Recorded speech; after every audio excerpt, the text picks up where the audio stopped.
গত ২৩ নভেম্বর শারীরিক জটিলতা নিয়ে রাজধানীর এভারকেয়ার হাসপাতালে ভর্তি হন সাবেক প্রধানমন্ত্রী ও BNP chairperson Khaleda Zia.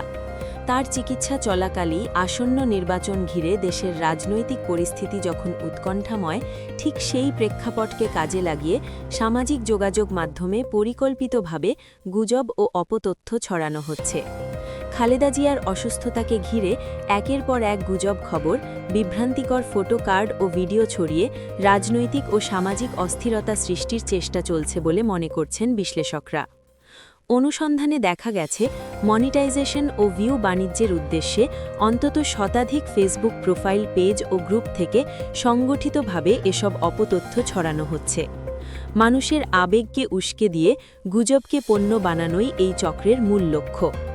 এএফপির fact check সম্পাদক ইয়ামিন সাজিদ যুগান্তরকে বলেন, সাধারণত আর্থিক সুবিধা বা ভিউ বাণিজ্যের জন্য অপতথ্য ছড়ানো হলেও সাম্প্রতিক সময়ে এটি রাজনৈতিক অস্থিরতা সৃষ্টির হাতিয়ার হিসেবে ব্যবহৃত হচ্ছে।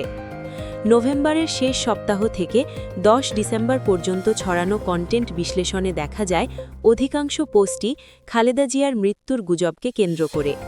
ভাষা, গ্রাফিক্স, ভিডিও ক্লিপ ও প্রকাশের সময় প্রায় একই ধরনের হওয়ায় এটি যে সংগঠিত অপপ্রচার তা স্পষ্ট। ৫০টির বেশি পোস্টে সরাসরি তার মৃত্যুর গুজব ছড়ানো হয়।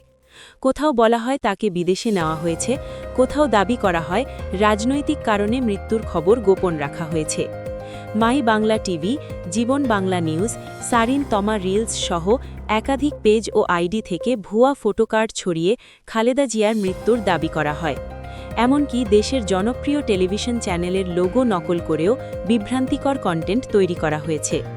শুধু খালেদা জিয়া নয়, বিএনপির ভারপ্রাপ্ত চেয়ারম্যান তারেক রহমান, তার স্ত্রী ডাক্তার জুবাইদা রহমান ও মহাসচিব মির্জা ফখরুল ইসলাম আলমগীরকেও এসব গুজবের অংশ করা হয়েছে।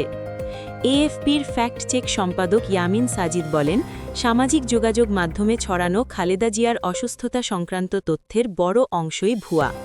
এসব অপতথ্য থেকে রক্ষা পেতে হলে জনগণকে নির্ভরযোগ্য গণমাধ্যমের ওপর নির্ভর করতে হবে।